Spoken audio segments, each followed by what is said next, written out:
I can't stand when students write a sentence like this in their paper.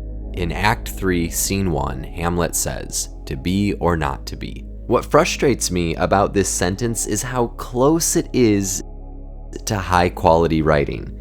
The writer is using textual support, and they're introducing that support. But this sort of introduction to a quote comes off as bland, uncreative, lazy, and because you can cite all of this more concisely with the in-text citation, redundant. And that's because the intro only tells us when something was said, not the situation in which it was said or who it was said to or any other sort of context about the quote. Instead, it's just basic information.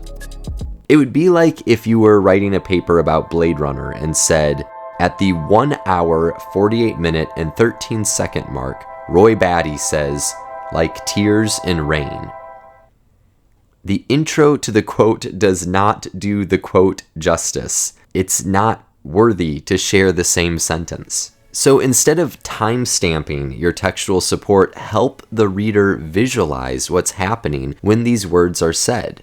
So in Act 3, Scene 1, Hamlet says "to be or not to be" becomes, in the dead center of the play, Hamlet gives the most famous line in the English language, "to be or not to be." Or you can take something like, in Act 3, Scene 4, Lady Macbeth says, "You lack the nature of all seasons, sleep," and turn it into something like, sharing the stage with her husband for the final time, Lady Macbeth pleads with him to get the nature of all seasons, sleep.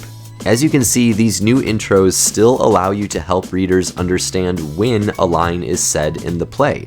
So if that's what you're going for, don't give that up, but don't be boring when you do it. The introduction of quotes is one of those places in a research paper where your writing craft, style, and creativity can really shine through. Take advantage of that opportunity and have some fun when you're writing. Thank you so much for watching. I'll see you in the next one.